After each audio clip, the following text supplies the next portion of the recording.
Hi. Today we will learn how to get an webpage as PDF in Mozilla Firefox browser. This is the Duolingo homepage. I want to make this page a PDF so that I can keep it in my PC. So, simply 3 bars.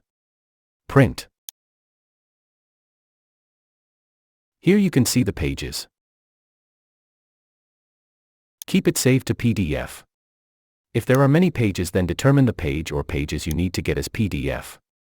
You can choose all, current, odd, even or custom. If you choose custom, then fix the pages like this.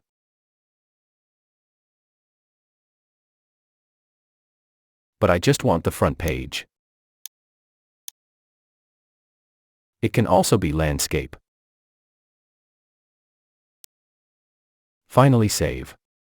Locate directory.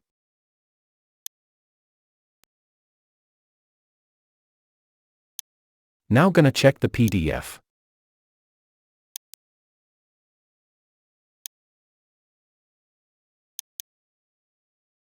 The PDF is opened. As you can see, the web page is now a PDF. So, this is how you can simply get an web page as PDF in Mozilla Firefox browser. Hope you liked it. Please be with us and subscribe to inspire. Goodbye.